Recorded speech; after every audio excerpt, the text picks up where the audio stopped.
Hello friends, आज हम पढ़ने वाले हैं होमोलॉजी मॉडलिंग के बारे में। ठीक है, होमोलॉजी मॉडलिंग क्या है? ये हमारे पास एक मेथड है for protein 3D structure prediction. ठीक है, तो ये प्रोटीन के 3D स्ट्रक्चर प्रेडिक्शन का एक मेथड है बेसिकली। ओके, अब यहाँ पे प्रिंसिपल क्या है? So what is the principle of protein 3D structure prediction? तो इसका प्रिंसिपल है, it is based on the Anfinsen dogma. अभी एनफिसन डोग्मा क्या होता है हमारे पास? एनफिसन डोग्मा ये बोलता है कि जो 3D स्ट्रक्चर है प्रोटीन का, ये हम कैसे प्रिडिक्ट कर सकते हैं? 3D structure of the protein it is based on the sequence of the amino acid. ठीक है, तो एनफिसन डोग्मा ये बोलता है। उसके अलावा जो प्रोटीन है, जो हम 3D स्ट्रक्चर प्रोटीन का प्रिडिक्ट करते हैं, वो जो 3D स्ट्रक्चर है, यहाँ पर क्या लिखा है? Lowest free energy conformation. तो जिस भी प्रोटीन स्ट्रक्चर की जो हम प्रिडिक्शन करते हैं, तो जिस प्रोटीन स्ट्रक्चर की लोवेस्ट फ्री एनर्जी होती है, वो ही क्या होते हैं? ज्यादा स्टेबल होते हैं। Okay, now this is governed by the hydrophobic interactions. देखो, प्रोटीन में बहुत सारी इंटरेक्शंस होती हैं। ठीक है, तो उनमें से है hydrophobic interaction, hydrogen bonding, electrostatic interaction and van der Waals forces. तो जब हमारे पास ये सारी इंटरेक्शंस जो होती हैं, जब ये सारी इंटरेक्शंस हमारे पास स्टेबल होती हैं और इनकी क्या होती है, हमारे पास लो फ्री एनर्जी होती है, तो हम कह सकते हैं yes now it is stable. तो जो हमने प्रोटीन स्ट्रक्चर प्रिडिक्ट किया होता है 3D, वो ज्यादा स्टेबल होता है और उसको हम यूज कर सकते हैं। ठीक है, अब यहाँ पे हम देखते हैं अप्रोचेस। तो डिफरेंट अप्रोचेस हैं प्रोटीन के 3D स्ट्रक्चर प्रिडिक्शन के लिए। होमोलॉजी मॉडलिंग है, प्रोटीन थ्रेडिंग है, एब initio and AI based method. So what about the homology modelling? तो होमोलॉजी मॉडलिंग किस चीज पे बेस्ड है? ये बेस्ड है कि अगर हमारे पास जो प्रोटीन्स हैं, सपोज अगर हमारे पास दो प्रोटीन्स हैं, ठीक है, और इन प्रोटीन्स, ये जो प्रोटीन्स हैं, ये क्या करते हैं? दे शेयर दी सिमिलर सीक्वेंस। तो अगर हमारे पास दो प्रोटीन हैं, वो सिमिलर सीक्वेंस शेयर करते हैं, तो इसका मतलब क्या है? They will have the similar structure. ठीक है, तो अगर हमारे पास कोई भी दो प्रोटीन है, अगर वो सिमिलर सीक्वेंसेस शेयर करते हैं, तो यानी कि उनका जो स्ट्रक्चर है वो भी सिमिलर होगा। तो होमोलॉजी मॉडलिंग इस चीज पे बेस्ड है। होमोलॉजी मॉडलिंग बेसिकली क्या करता है? ये हमारे पास जो नॉन प्रोटीन स्ट्रक्चर है उसको एज अ टेम्पलेट यूज करता है और उसके बेसिस पे ही जो है नया ये अपना जो प्रोटीन का स्ट्रक्चर है वो प्रिडिक्ट करता है। ठीक है, protein threading. Now protein threading, अब ये किस चीज पे बेस्ड है?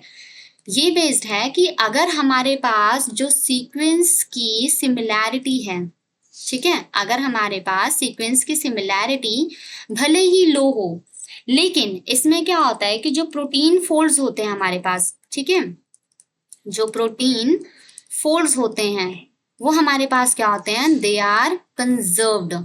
ठीक है, तो ये क्या बोलता है प्रोटीन थ्रेडिंग में कि हमारे पास भले ही सीक्वेंस की सिमिलैरिटी लो हो, यानी कि सीक्वेंस बहुत ज्यादा सिमिलर नहीं है, लेकिन जो प्रोटीन के फोल्ड्स होते हैं ना, वो कंजर्व्ड होते हैं। ठीक है, तो अब ये उसके बेसिस पे जो है प्रोटीन का स्ट्रक्चर जो है प्रिडिक्ट करता है। ठीक है, नेक्स्ट इज एब इनिशियो। एब इनिशियो का हम बोलते हैं de novo method. De novo आपको पता होगा, आपने डीएनए में भी सुना होगा। तो डी नोवो में क्या होता है? यहाँ पे हम स्क्रैच से शुरू करते हैं। स्क्रैच से यानी कि हमारे पास कोई पुराना टेम्पलेट स्ट्रैंड नहीं, मतलब कोई पुराना टेम्पलेट जो है नहीं है, कोई नॉन प्रोटीन स्ट्रक्चर नहीं है जिसके साथ हम इसको कंपेयर कर रहे हैं। हम स्क्रैच से शुरू करते हैं, यानी कि हम इसमें देखो एनर्जी मिनिमाइजेशन का कॉन्सेप्ट फॉलो करते हैं। उसके अलावा हम यहाँ पर जो जितनी भी बॉन्डिंग है, हम वो सारी चीजें देखती हैं, एंगल्स देखते हैं। ये सारी चीजों के बेसिस पे हम क्या करते हैं, मतलब स्क्रैच से हम प्रोटीन का स्ट्रक्चर जो है वो प्रिडिक्ट करते हैं। अब हमारे पास है fourth method, AI based. AI based method में हम क्या यूज करते हैं? So here we do use the deep learning. यहाँ पर हम जो है डीप लर्निंग और मल्टीपल सीक्वेंस अलाइनमेंट, ठीक है, डीप लर्निंग और मल्टीपल सीक्वेंस अलाइनमेंट का कॉन्सेप्ट यूज करते हैं। ठीक है, इसके एग्जाम्पल है अल्फा फोल्ड। अल्फा फोल्ड जो है वो इसकी एग्जाम्पल है। ठीक है, ये एक ऐसा टूल है जिसमें हम जो है 3D स्ट्रक्चर प्रिडिक्ट कर पाते हैं। ठीक है, तो आज हम स्टडी करेंगे होमोलॉजी मॉडलिंग के बारे में। ओके, तो अब ये हमारे पास है होमोलॉजी मॉडलिंग। तो ये हमारे पास यहाँ पे क्या मेंशन किया है? दैट होमोलॉजी मॉडलिंग, अब ये किस चीज पे बेस्ड है? It is based on its sequence similarity to a protein with a known structure. तो अगर हमारे पास दो प्रोटीन है, एक नॉन है सपोज और एक अननॉन प्रोटीन है हमारे पास, ठीक है, नॉन प्रोटीन का हमारे पास स्ट्रक्चर भी है बट अननॉन प्रोटीन का कोई स्ट्रक्चर नहीं है। तो अगर ये जो दोनों प्रोटीन है, प्रोटीन 1 एंड प्रोटीन 2, इनमें क्या है, इनमें अगर हमारे पास जो सीक्वेंसेस हैं, सीक्वेंसेस अगर सिमिलर हैं, ठीक है, यानी कि मोर देन 30% अगर सिमिलैरिटी है इनके सीक्वेंस में, दैट मीन्स क्या है कि जो उनका स्ट्रक्चर है वो भी ऑलमोस्ट सिमिलर ही होगा। ठीक है, तो जो होमोलॉजी मॉडलिंग है इस चीज से बेस्ड करती है। Next is it relies on the experimentally determined structures available in the PDB. अब देखो पीडीबी में ही आपको पता है कि पीडीबी में हमारे पास जितने भी नॉन स्ट्रक्चर्स हैं प्रोटीन के वो सारे पीडीबी में हैं। ठीक है, तो ये यहाँ पे पीडीबी से जो है नॉन स्ट्रक्चर्स का डेटा लेता है और उसके साथ ही कंपेयर करता है। इसको हम और क्या बोलते हैं, this is also known as a comparative modelling, क्योंकि हम क्या कर रहे हैं, हम जो नॉन प्रोटीन का स्ट्रक्चर है उसके साथ कंपेयर कर रहे हैं। ठीक है, एंड टेम्पलेट बेस्ड मॉडलिंग, क्योंकि जो नॉन स्ट्रक्चर है उसको हम एज अ टेम्पलेट यूज कर रहे हैं। So homology modelling is also known as comparative and template based modelling. Okay, अब हम आ जाते हैं इसके प्रिंसिपल पे। तो होमोलॉजी मॉडलिंग जो है किस चीज पे बेस्ड है, एनफिसिन डोग्मा पे बेस्ड है। Now what Anfinsen dogma says that structure it is more conserved than the sequence during the evolution। तो evolution के दौरान जो है स्ट्रक्चर ज्यादा कंजर्व रहता है as compare to the sequence, because sequence जो है ये चेंज होते रहते हैं ड्यू टू म्यूटेशंस और एनी अदर रीजन। जो सीक्वेंस है वो उसमें चेंजेस आती रहती हैं, बट एक कुछ हमारे पास स्ट्रक्चर का जो कुछ पार्ट है जो कि क्या होता है, कंजर्व्ड रहता है, इट इज अनचेंज्ड। ठीक है, तो ये एनफिसिन डोग्मा ये बोलता है। उसके अलावा एनफिसिन डोग्मा एक और चीज बोलता है कि जो 3D स्ट्रक्चर होता है हमारे पास प्रोटीन का, it is based on the sequence of amino acid. ठीक है, अब यहाँ पे देखो, इफ द सीक्वेंस आइडेंटिटी, अगर जो सीक्वेंस आइडेंटिटी है it is more than 30%, then structures they are highly similar. तो हम यहाँ पे जो है ब्लास्ट के थ्रू हम कंपैरिजन करते हैं, जो नॉन और अनॉन प्रोटीन है उनका करते हैं कंपैरिजन बेसिकली उनके सीक्वेंसेस का। तो अगर सिमिलैरिटी जो आइडेंटिटी है, sequence identity, if it is more than 30%, then the structures they are highly similar. Okay, ये हमारे पास वर्किंग मैकेनिज्म है। तो ये सारे स्टेप्स हैं, ठीक है, वर्किंग मैकेनिज्म के। अब हम इनको स्टेप बाय स्टेप एक एक हम इनके बारे में स्टडी करते हैं। ठीक है, एक एक स्टेप्स हम पढ़ते हैं अभी यहाँ पर हमारे पास जो फर्स्ट स्टेप है, ठीक है, so what is the first step here, it is the target sequence retrieval.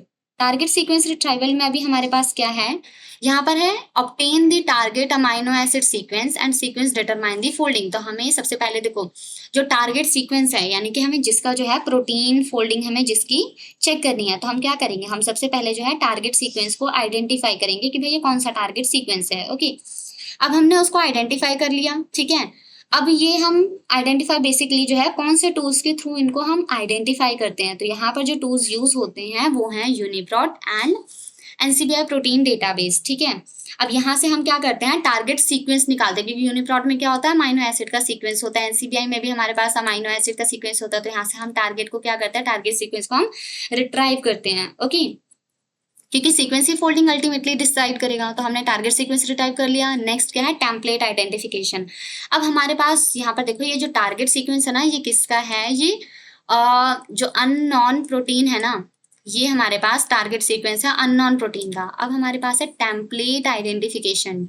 Template मैंने बताया ना क्या, हमारे पास ये नॉन प्रोटीन का स्ट्रक्चर होता है। ठीक है, तो हमें पहले टेम्पलेट भी आइडेंटिफाई करना होता है।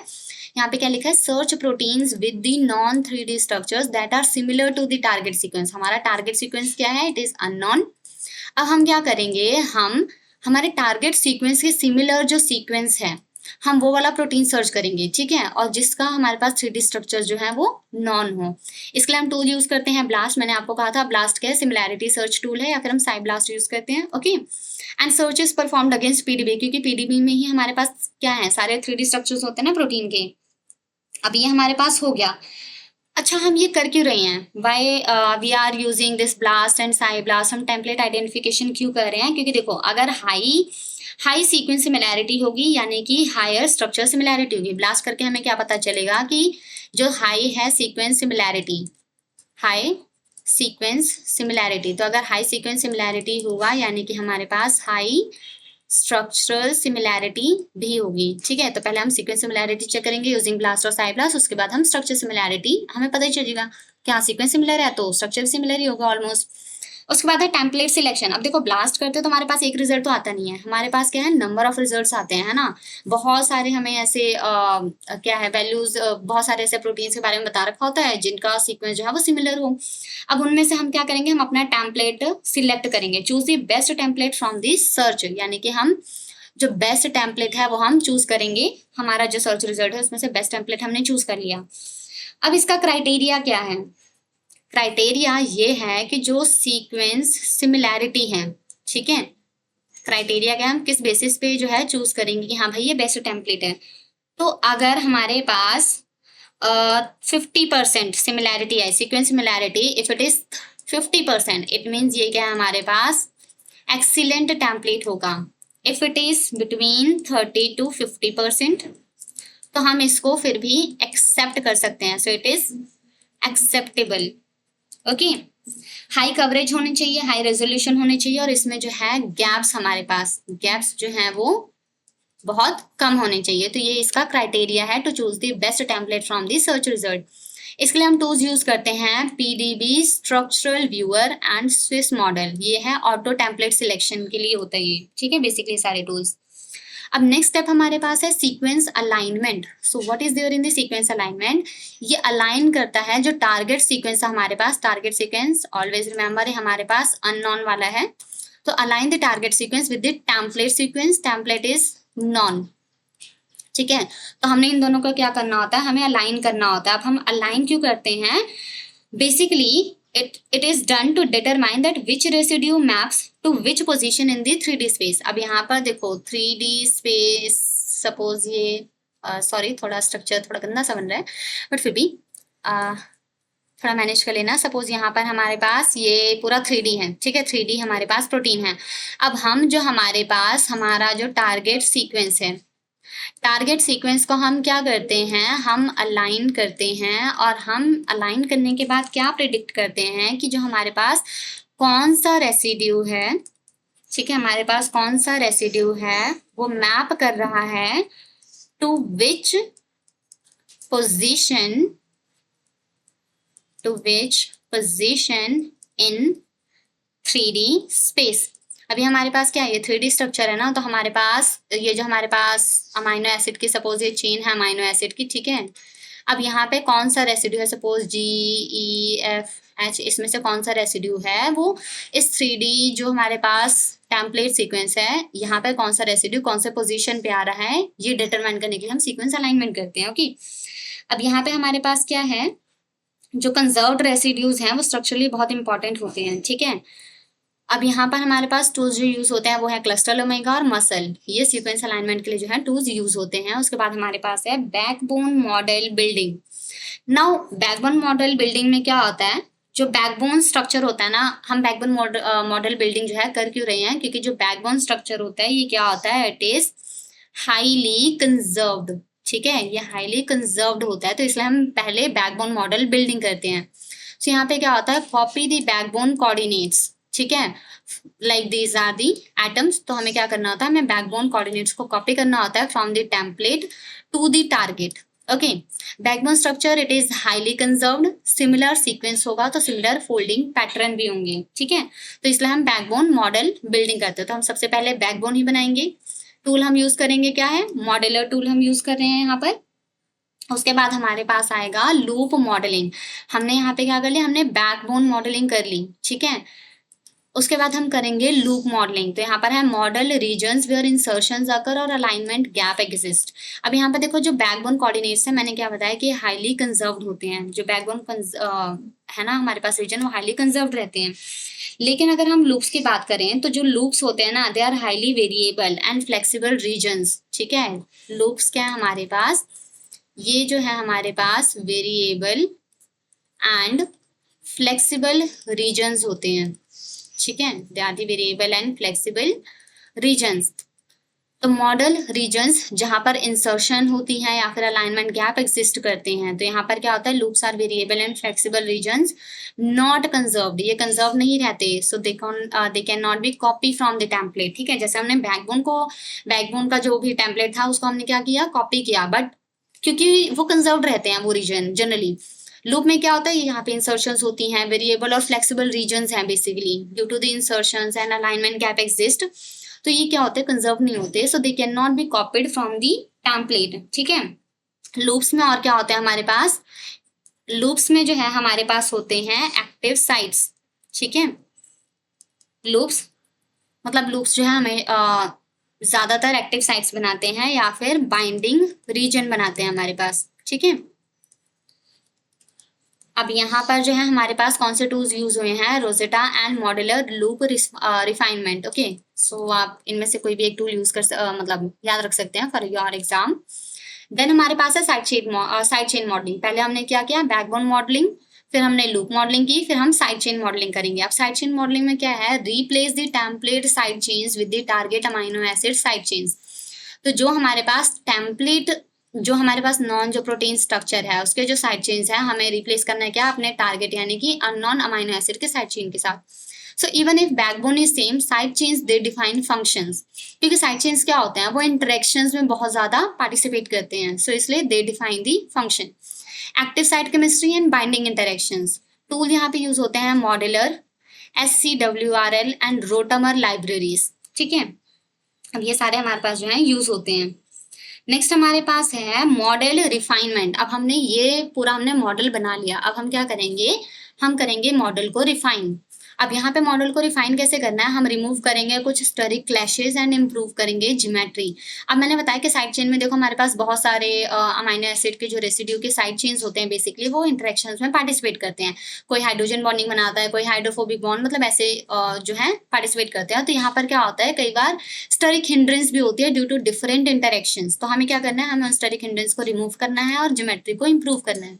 Proteins they naturally fold into the lowest energy state. ये मैंने आपको स्टार्टिंग में भी बताया था कि जो प्रोटीन्स हैं वो लोवेस्ट एनर्जी स्टेट में ही फोल्ड होते हैं, ताकि वो, अच्छा क्यों होते हैं, ताकि वो जो है स्टेबल रह सके।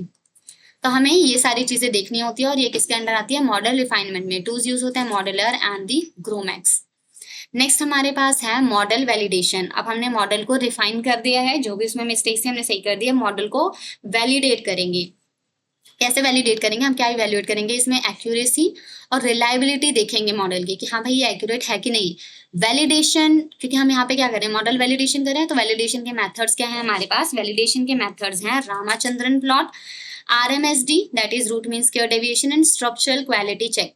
अब रामाचंद्रन प्लॉट जो है हमारे पास क्या करता है, checks the allowed psi and phi angles. ठीक है, तो यहाँ पर ये जो है बेसिकली क्या करता है, एंगल्स को जो है चेक करता है। ठीक है, angles check.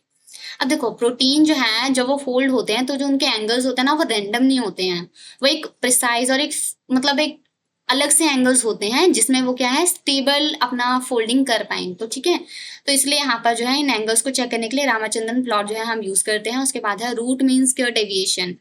Root mean square deviation क्या करता है, it measure the deviation from the template. क्या मेजर करता है, it measure the deviation from template.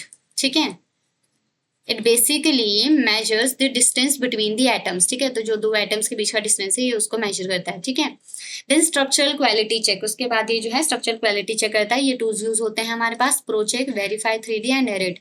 ये किसके लिए है, ये है स्ट्रक्चरल क्वालिटी चेक के लिए हम टूल्स यूज करते हैं। ओके, उसके बाद हमारे पास आ गया फाइनल मॉडल सिलेक्शन। अब हमने हर एक रिफाइनमेंट, वैलिडेशन वगैरह सब कर लिया। अब हमारे पास है फाइनल मॉडल सिलेक्शन। ये हम कैसे करते हैं, हम चूज करते हैं अपना best model among the multiple generated models.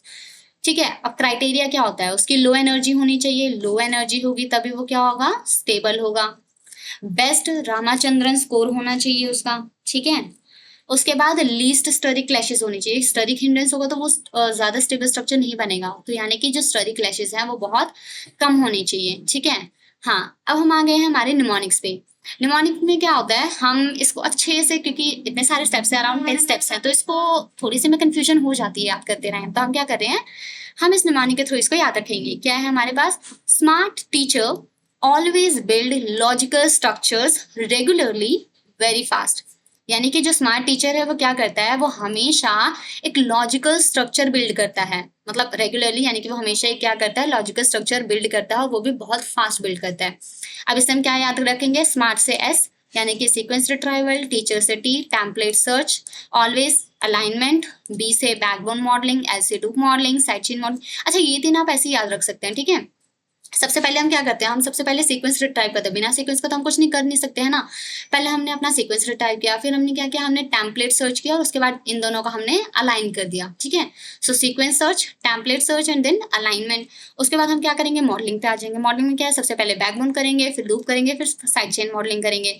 उसके बाद क्या करेंगे, refinement, validation and final model, ठीक है। So this is all about today's lecture. तो आज हमने होमोलॉजी मॉडलिंग के बारे में सारी डिटेल में स्टडी की है। अभी नेक्स्ट लेक्चर में हम क्या करेंगे, नेक्स्ट लेक्चर में हम स्टडी करेंगे प्रोटीन थ्रेडिंग के बारे में। Okay, so next lecture will study about the protein threading. अगर आपको आज का लेक्चर अच्छा लगा हो तो लाइक, शेयर एंड कमेंट जरूर करें। हाँ, कमेंट में मेंशन आप कर दीजिएगा जो भी आपको नेक्स्ट वीडियो चाहिए। अगर आप नहीं कमेंट में मेंशन करेंगे तो मैं प्रोटीन थ्रेडिंग ही अपलोड करूंगी। Thank you so much.